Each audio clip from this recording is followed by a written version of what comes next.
এই ঘটনাটি আমাদের সাথে শেয়ার করেছেন। এটিও ওই নওয়াপাড়া টি স্টেটের একজন শ্রমিকের গল্প, কিন্তু উনি তার নামটা মনে করতে পারেন নাই, যার কারণে আমাদেরকে ওনার নামটা ঠিক বলতে না পারলেও ঘটনার সময় বা ঘটনার সব ডিটেলস আমাদেরকে বলেছেন। তো ওনারা একটা বিষয় আমাদেরকে বলেন, সেটা হচ্ছে যে চা শ্রমিকরা মাঝে মাঝে বাৎসরিক শিকার উৎসব করে। এটা বহু প্রাচীন তাদের একটা প্রথা। বছরের একটি নির্দিষ্ট সময়ে তারা দল বেঁধে শিকার করেন এবং সেই শিকারের পদ্ধতিটা এখনো তারা উৎসবের মতো করে চালু রেখেছেন। বিশেষ করে তীর ধনুক নিয়ে তারা শিকারে নামেন। পাহাড় থেকে নেমে আসা বা পাহাড়ি টিলার এদিকে আশেপাশে বেসিক্যালি তারা খরগোশ, বন্য শূকর, এই জিনিসগুলো তারা শিকার করে থাকেন। তো ওখানে থাকা যে সমস্ত নৃতাত্ত্বিক বা ক্ষুদ্র নৃগোষ্ঠী আছেন, তাদের খাদ্যাভ্যাসের সাথে আমাদের তো অবশ্যই পার্থক্য রয়েছে। তো তারা এই ধরনের শিকারগুলো হরহামেশাই করেন, বিশেষ করে বছরের একটি নির্দিষ্ট সময় একটু বেশি করে থাকেন। তো লিসেনার্স, এই শিকারগুলো যখন তারা করেন, দেখা যাচ্ছে যে রাতের বেলা যখন বের হয় তখন একজন একজন করে বের হয়, দলবদ্ধভাবেও বের হয়।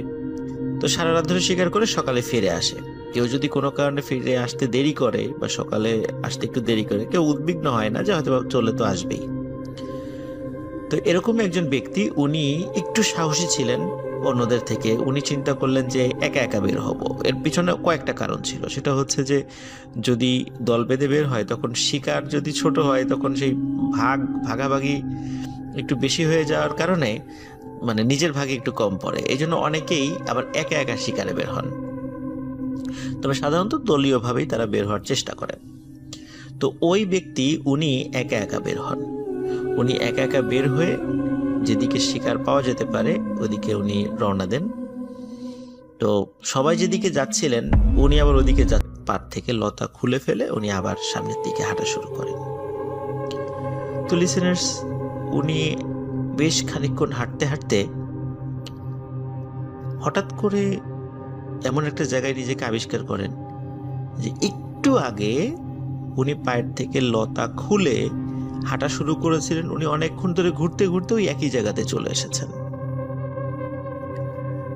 তো উনি খুব অবাক হন যে কি ব্যাপার, আমি ঘুরতে ঘুরতে একই জায়গায় চলে আসলাম, আমি তো সোজা হেঁটেছি, আমি তো বাঁকা কোনো দিকে যাইনি, তা আবার এখানে চলে আসলাম কেন? তো উনি চিন্তা করেন হতেও পারে রাতের বেলা, ভুল হতে পারে। উনি আবার হাঁটা শুরু করেন। তো লিসেনার্স, অনেকক্ষণ হাঁটার পর তিনি আবার আবিষ্কার করেন উনি আবারও সেই জায়গাটাতে চলে এসেছেন যে জায়গাটাতে সেই লতা উনি পায়ের থেকে খুলে রেখেছিলেন। কিভাবে উনি বুঝতে পারলেন? সেটা হচ্ছে যেহেতু ওনার পায়ের সাথে লতা পেঁচিয়ে গিয়েছিল, ওখান থেকে উনি লতা খুলেছিলেন। ওইখানে আসার পরে চাঁদের, এখন রাতের বেলা, কিন্তু ওনার সাথে তো পূর্ণিমার আলোতে এই শিকারগুলো করে থাকেন, যেদিন পূর্ণিমা হয় ওই পূর্ণিমার দিনে। এই জন্য উনি স্পষ্ট সেটা দেখতে পাচ্ছিলেন যে উনি একটু আগে যেখান থেকে গিয়েছিলেন আবার সেখানে ফিরে আসছেন। তো উনি এভাবে বারবার বারবার বারবার চেষ্টা করছেন, কিন্তু কোনোভাবেই উনি ওই গোলকধাঁধা থেকে বের হতে পারছিলেন না। হঠাৎ উনি আবার জঙ্গলের মধ্যে নড়াচড়া শুনতে পান। তো এবার উনি চিন্তা করেন যে আসলে এটা কি, এটা আমাকে দেখতেই হবে। সেই অনেক দূর থেকে এটার পিছনে ছুটতে ছুটতে আসলাম, এটা আসলে কি, এটা দেখতেই হবে। তো উনি এবার চিন্তা করেন, এবার যেই জায়গাটাতে মানে নড়াচড়া হয়েছে এখানে উনি তীর ছুড়বেন। এর আগে উনি একটা তীরও ছোড়েন নাই। তো উনি তীর তাক করেন এবং উনি আবার যখনই একটু নড়াচড়া দেখেছেন, তো হবিগঞ্জ, সিলেট, শ্রীমঙ্গল এই জায়গাগুলো কিন্তু পাহাড় বা টিলা আছে অনেক। তো উনি হাঁটতে হাঁটতে ওই তারকা নির্দেশ করেই উনি মানে তারকাকে দেখেই উনি হাঁটছিলেন। বেশ অনেকক্ষণ পরে হঠাৎ করে দেখে উনি আবার যে জায়গাটা থেকে হাঁটা শুরু করেছিলেন সেখানে চলে এসেছেন। এবং ওখানে আসার পর এবার আর একটা ভয়ঙ্কর ব্যাপার উনি লক্ষ্য করেন সেটা হচ্ছে যে আশেপাশে যে ঝোপগুলো ছিল সেই ঝোপগুলোতে একত্রে বেশ কোনো কিছু নড়াচড়া করছে, মনে হচ্ছে যে অনেকগুলো একসাথে কিছু, কিন্তু কি সেটা এটা উনি দেখতে পাচ্ছিলেন না। এবার উনি সাংঘাতিক ভয় পান, মানে এবার ওনার ভয়ের মাত্রা একদম চূড়ান্ত পর্যায়ে পৌঁছায় যে আসলে আমি কি বিপদে পড়লাম। কারণ এই আকাশের তারা দেখে চলেও আমি পথ খুঁজে পাচ্ছি না, তাহলে কি হলো, কি হয়েছে আমার সাথে। তো উনি ভয়ে সেন্সলেস হয়ে যাবেন, কিন্তু যাওয়ার আগ মুহূর্তে ওনার যতটুকু মনে আছে উনি যেটা পরবর্তীতে সবাইকে বলেছিলেন সেটা হচ্ছে যে সেন্সলেস হওয়ার আগ মুহূর্তে উনি দেখেছিলেন যে এই যে ঝোপগুলোর মধ্য থেকে অনেক লম্বা, মানে লতা পাতার মতো কিছু বের হয়ে আসছে। এটা আসলে কোনো প্রাণী না, মনে হচ্ছে লতা পাতা। ওই ঝোপগুলোর মধ্যে থেকে লতা পাতা সুরসুর করে বের হয়ে আসছে, বের হয়ে তার দিকে আসছে এবং তার শরীরকে আস্তে আস্তে পেঁচিয়ে ফেলছে, এরকম মনে হচ্ছে। এরপরে উনি আর কিছু স্মরণ করতে পারেননি। ওদিকে সকালেও যখন উনি ফিরে আসেন নাই, তখন আশেপাশের লোকজন একটু চিন্তিত হয়ে পড়ে যে কি ব্যাপার, ও সকাল আসলো না, সকাল গড়িয়ে দুপুর হয়ে গেল। তখন লোকজন তাকে একটু খোঁজার জন্য বের হন। খুঁজতে খুঁজতে খুঁজতে খুঁজতে বিকালের দিকে তাকে সেন্স দিগ্ভ্রান্ত করে দেয়। কিন্তু এই গাছের আকৃতির যে অদ্ভুত জিনিসটাও যে মানুষকে দিগ্ভ্রান্ত করতে পারে, এটা আসলে আমরা নওয়াপাড়া স্টেটে দুলালদার সাথে কথা না হলে এই গল্পটি সম্পর্কে আমাদের কোনো ধারণাই থাকতো না, বা আমিও জানতে পারতাম না। আশা করি গল্পটি লিসেনার্স আপনাদের ভালো লেগেছে। সবাই ভালো থাকবেন, সুস্থ থাকবেন, আপনাদের জন্য শুভকামনা রইল। রাসেল ভাইকেও ধন্যবাদ। আসসালামু আলাইকুম।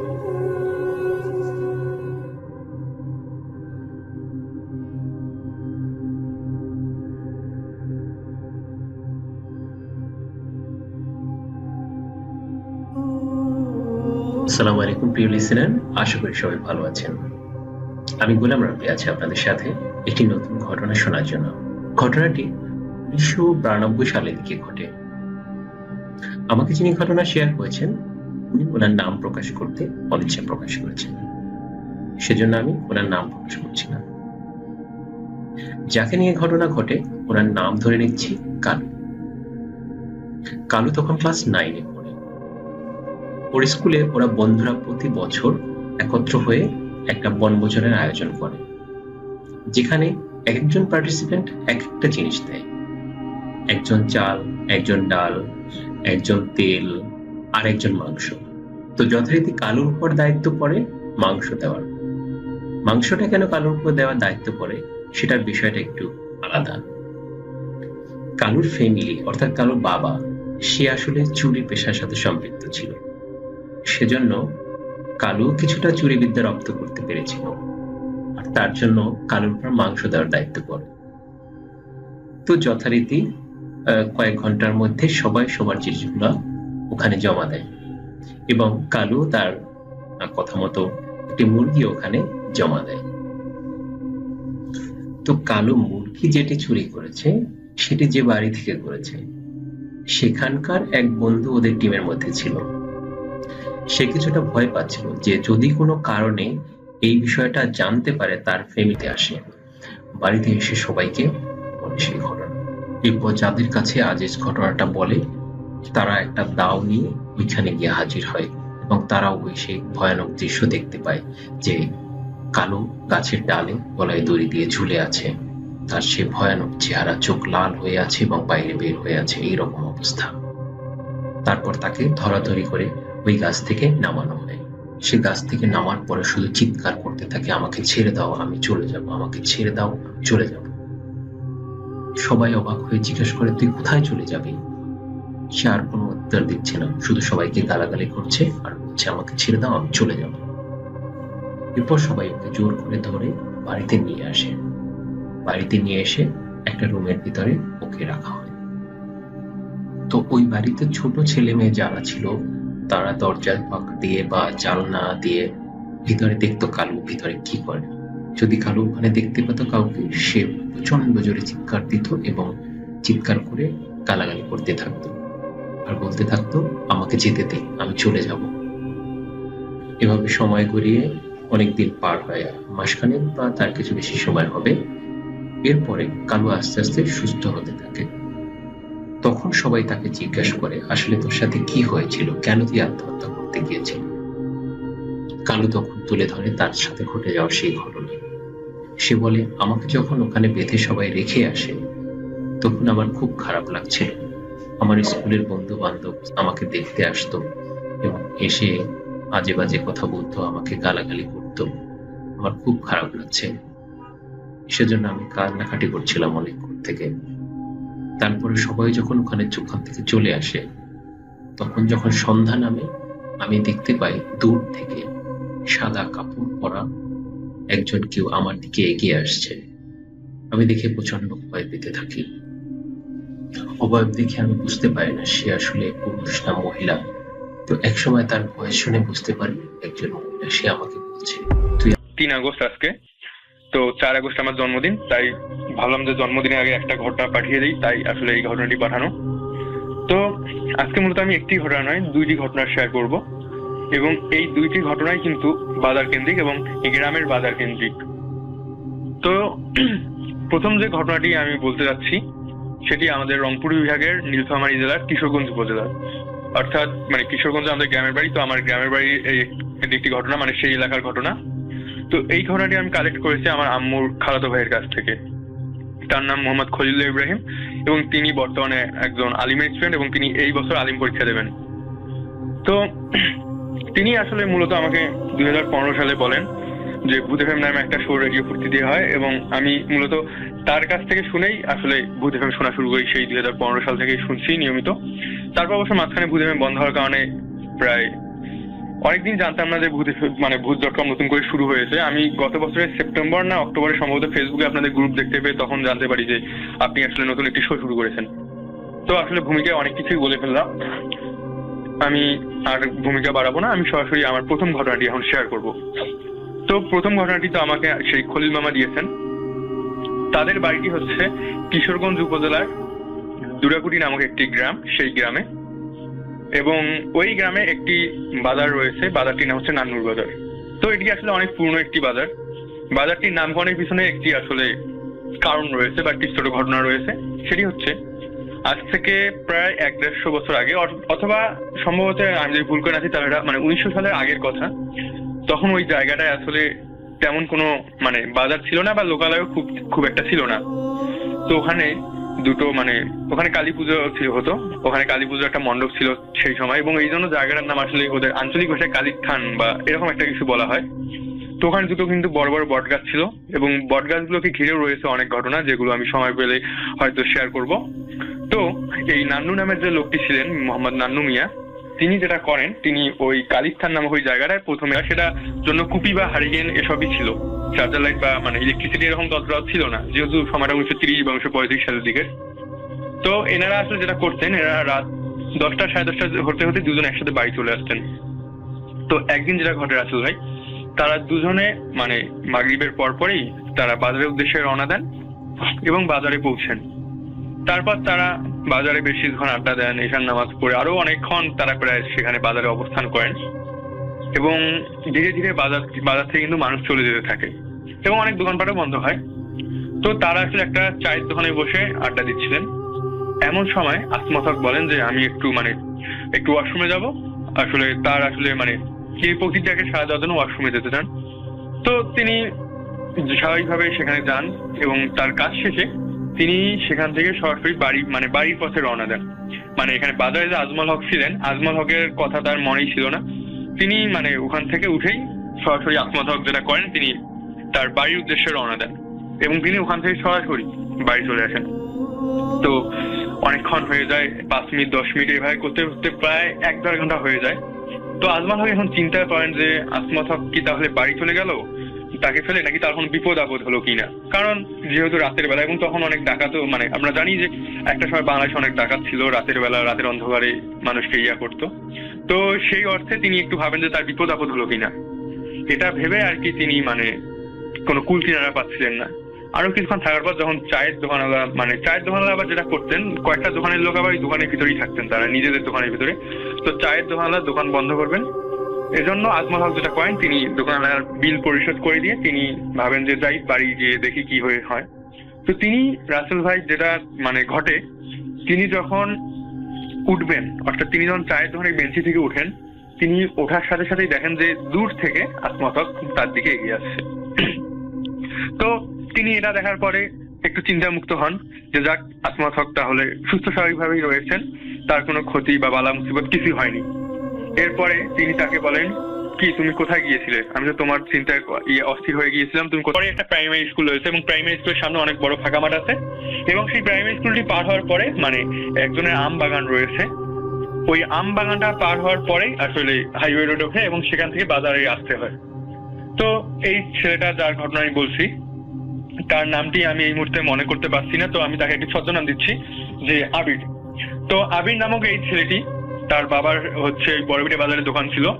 তো উনি কি করতেন যে আবিরের বাবা, উনি প্রায় রাতের বেলা দোকানে থাকতেন, কারণ বোঝেনি তো দোকান দোকান যখন কারো থাকে, অনেকে দেখা যায় দোকানেই থাকে। তো তার একটি মুদির দোকান ছিল। তো সেদিন আবির বেসিক্যালি যায় যে বাড়িতে বাজার সদাই নেই, তার মা তাকে বাজার সদাই করতে পাঠিয়েছেন, তো তার বাবার কাছ থেকে আর কি খরচ করে নিয়ে সে বাড়ি আসবে। তো তার বাবা সে একটু ব্যস্ত থাকার কারণে ছেলেকে আসলে শুরুতে খরচ করে দিতে পারেননি। দোকান যখন বন্ধ করার সময় হয়, তখন প্রায় রাত আনুমানিক 10টা বা 10:30 বাজে, তখন তিনি আসলে তার ছেলেকে খরচ করে দেন এবং তারপর তার ছেলেকে বলেন যে তুমি কি বাড়ি যেতে পারবে না, আমি এগিয়ে দিয়ে আসবো। তার ছেলে স্বাভাবিকভাবে বলে যে না, আমি একা যেতে পারবো। আবির যথেষ্ট সাহসী একজন ছেলে ছিল। তো সে এরপর যেটা করে, ব্যাগ নিয়ে সরাসরি বাড়ির দিকে রওনা দেয়। তো ব্যাগে তখন আসলে তার বেশ কিছু খরচের সাথে মাছ ছিল অবশ্য। তো এই মাছের জন্য মূলত তার সাথে একটি খুব খারাপ একটি ঘটনা ঘটে যায়। সে যখন হাইওয়ে থেকে নেমে আমবাগানটি পার হয়ে যখন স্কুলের মাঠটি অর্ধেকের মতো পার হয়েছে, এরকম সময় হঠাৎ করে সে আসলে নিজেকে ভরশূন্য অনুভব করতে থাকে। তার মনে হয় যে তার কোনো ভর নেই, মূলত মহাকর্ষ বলহীন বা ওজনহীন তিনি নিজেকে অনুভব করা শুরু করেন। এটি অনুভব যখন তিনি করেন, তখন তার আসলে মাথাটা একটু ঘুরে ওঠে এবং তিনি এরপর যেটা দেখেন যে তিনি শূন্যে ভাসছেন এবং ভেসে কোথাও চলে যাচ্ছেন। এবং তিনি তখন পিছনে ফিরে দেখেন যে তার হাতে যে ব্যাগটি ছিল, সে ব্যাগটি মাটিতে পড়ে গেছে এবং সবকিছু ছিন্ন ভিন্ন হয়ে বিভিন্ন জায়গায় ছড়িয়ে ছিটিয়ে আছে। এবং এটা যখন তিনি দেখেন, তিনি আসলে নিজেকে সামলাতে পারেন না, তিনি সাথে সাথে সেন্সলেস হয়ে যান। এবং তিনি কতক্ষণ সেন্সলেস হয়েছিলেন জানেন না। তিনি যখন তার সেন্স ফিরে পান, তখন তিনি তাকে আবিষ্কার করেন যে তিনি একটি মসজিদের সামনে তিনি গেটের সামনে তিনি পড়ে আছেন। তো এটা দেখার পর তিনি আসলে নিজেকে কন্ট্রোল করতে পারেন না। তিনি প্রথমে একটি সিএনজি টাইপের একটা কিছু একটা সিএনজি তার সামনে এসে ওই দিক দিয়ে যাচ্ছিল।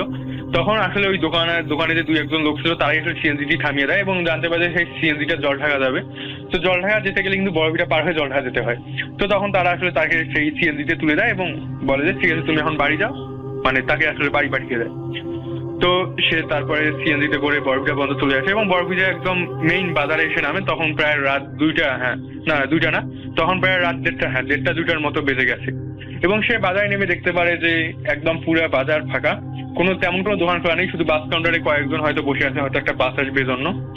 এরপরে তিনি সরাসরি তার বাড়ির দিকে পা বাড়ান এবং তিনি এভাবে বলেন যে তিনি কয়েক কদম শুধু পা এগিয়েছেন এবং এমন সময় হঠাৎ করে তার মাথাটা ঘুরে যায় এবং সে চোখ বন্ধ করে ফেলে এবং চোখ খুলে দেখতে পান তিনি তার বাড়ির আঙিনার সামনে পড়ে আছেন। তো তিনি আসলে তার বাড়ির আঙিনা পর্যন্ত কিভাবে আসলেন সেটাও তিনি বলতে পারেন না। এবং তিনি এরপরে তার মা বাড়ির সামনে প্রবেশ করে মা বলে ডাক দেয় এবং তার মা বাড়ি থেকে চিৎকার করতে করতে বেরিয়ে আসেন এবং বলেন যে তারা ভেবেছে যে সে হয়তো হারিয়ে গেছে, এজন্য তার বাবাকে খবর দেওয়া হয় এবং তার বাবা আসে এবং এখন তার বাবা তার চাচাদেরকে সহ তাকে বিভিন্ন জায়গায় খুঁজতে গেছেন। তো সে কোথায় গিয়েছিল, কি করেছিল, স্বাভাবিকভাবে মায়েরা সব প্রশ্ন করে, তাকে প্রশ্ন করা হচ্ছিল এবং দেখা যায় যে তাদের বাড়িতে প্রায় ভিতরে অনেক তাদের বেশ কিছু স্বজন বা নিকটাত্মীয়রা যাদের বাড়ি আশেপাশে ছিল, তারা চলে এসেছে এবং বাড়িতে প্রায় একটা হই রই অবস্থা তৈরি হয়ে গেছে তাকে নিয়ে। তো এটা যখন সে দেখে, সে তখন তার মাকে সবকিছু খুলে বলে। তো তার মা প্রথমে বিশ্বাস না করলো, পরে ছেলে যেভাবে বলে বা ছেলের আতঙ্কগ্রস্তটা দেখে তার মা আসলে এগুলো বিশ্বাস করে নেয় এবং তারপর তার মা তার যে বাকি বাড়িতে যে আত্মীয়রা ছিলেন তাদেরকে দিয়ে, পাশেই হচ্ছে ওই এলাকার মসজিদের ইমাম সাহেবের বাড়ি ছিল। তো এরপর আবিরের মা আসলে তার বাড়ির যে আত্মীয় স্বজনরা ছিলেন তাদেরকে দিয়ে সেই হুজুরকে ডেকে আনে, এবং হুজুর এরপর আসলে আবিরকে কিছু পানি পড়া দেয় এবং তারপর কিছু ঝাড়ফুঁক করে দেন, এবং তারপর আসলে আবির ঘুমিয়ে পড়ে। তো এরপর আসলে রাতে আর তেমন কোনো সমস্যা হয়নি। এরপর আবির যখন সকালে ঘুম থেকে ওঠে তখন তার গায়ে প্রচুর বসে আছে। সবাই জিজ্ঞেস করে, কি ব্যাপার, তুমি এখানে? বলে, হ্যাঁ আমি এখানে। তখন বলে যে, তুমি এখানে কিভাবে আসলা? তখন সুমন ভাইয়ের আম্মা বলে যে, আমি বাসা থেকে বের হয়ে প্রথমে পুকুর ধারে যাই, পুকুরের ঘাটে কিছুক্ষণ বসে থাকি, তারপর আম গাছের নিচে কিছুক্ষণ বসেছিলাম। আম গাছের নিচে যখন আমি কিছু সময় বসেছিলাম তখন মনে হচ্ছিল আমার কানের কাছে কেউ ফিস ফিস ফিস ফিস করে কথা বলছে। তখন আমার একটু ভয় লাগে এবং পুকুরের ওই পাশে দেখি এই চাচির ঘরে আলো জ্বলছে, উনি জেগে আছে। তখন আমি এখানে চলে আসি এবং এসে দেখি যে উনি রান্নাঘরে রান্না করছে এবং ওনার সাথে বসে আমি গল্প করছি। তখন সুমন ভাইয়ের যে আত্মীয়া, যে মহিলারা যারা ভয়ঙ্কর একটি দৃশ্য দেখেছিলেন সুমন ভাইয়ের আম্মাকে নিয়ে, এই বিষয়টি সুমন ভাইয়ের আম্মাকে বলেন। সুমন ভাইয়ের আম্মা শুনে খুবই অবাক হন যে, আমি তো আসলে ওই জায়গাটার ফিস ফিস শব্দ শুনে চলে এসেছি, নিশ্চয়ই আপনারা ভুল দেখেছেন বা কোনো প্যারানর্মাল কিছু বিষয় আপনাদের সামনে দৃষ্টিগোচর হয়েছে। যাই হোক, ওখান থেকে সুমন ভাইয়ের আম্মা চলে আসেন, আবার বাসায় চলে আসেন। এই রাত্রের পর থেকে নিয়ে সুমন ভাইয়ের আম্মার সাথে আরো কিছু ঘটনা ঘটতে থাকে। তেমনই কয়েকটি ঘটনা আমি এখন আবার আপনাদের সামনে বলতে যাচ্ছি। লিসেনার্স, একদিন সুমন ভাইদের বাসার কলে পানি উঠছিল না রাতের বেলা। এশার নামাজের সময় যখন বারবার কল চাপছিল সুমন ভাইয়ের আম্মা, কিন্তু পানি উঠছিল না। তখন সুমন ভাইয়ের আম্মা চিন্তা করলেন, ঠিক আছে পুকুর ঘাট থেকে আমি অজু করে আসি, যেহেতু ওনার বাসার পাশেই এই পুকুর ঘাটটি ছিল। তো উনি যখন পুকুর ঘাটে অজু করতে গিয়েছেন, অজু করে যখন উনি উঠে আসবেন, হঠাৎ দেখেন পুকুরের মাঝখান থেকে কিছু একটা সাঁতার কেটে কেটে আসছে, জাস্ট লাইক কুমির। কুমির যখন সাঁতার কেটে আসে তখন তার পিঠের একটা অংশ কিন্তু ভেসে থাকে। স্বাভাবিক পা চালিত রিক্সায় এত স্পিড হওয়ার কথা নয়, এবং রিক্সাটি মেইন রাস্তা দিয়ে না গিয়ে শর্টকাট যে রাস্তাগুলো ছিল, যে রাস্তাতে আসলে মানুষের চোর ডাকাতের ভয় বেশি, ছিনতাইকারীর ভয় বেশি, ওই রাস্তা দিয়ে যাচ্ছিল। সুমন ভাইয়ের আব্বা এবং আম্মা স্পষ্টভাবে দেখতে পাচ্ছিলেন রাস্তার বেশ কিছু জায়গায় কিছু দুষ্টু লোক দাঁড়িয়ে আছে, যারা ছিনতাই করার নিমিত্তেই দাঁড়িয়ে আছে। কিন্তু তাদের পাশ দিয়ে রিক্সা চলে যাচ্ছে, তারা ভ্রুক্ষেপও করলো না। মনে হচ্ছিল যে তারা কিছুই টের পাচ্ছে না যে এই পাশ দিয়ে একটা রিক্সা যাচ্ছে, তারা কিছুই দেখছে না, এমনটা মনে হচ্ছে।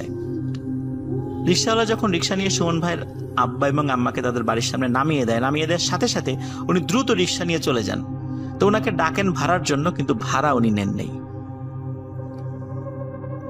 প্রিয় লিসেনার্স, এই ঘটনার মাধ্যম দিয়ে সুমন ভাইয়ের আম্মার সাথে ভয়াবহ একটি ঘটনার সমাপ্তি ঘটে। আশা করি ঘটনাটি ভালো লেগেছে। সবাই ভালো থাকবেন, সুস্থ থাকবেন।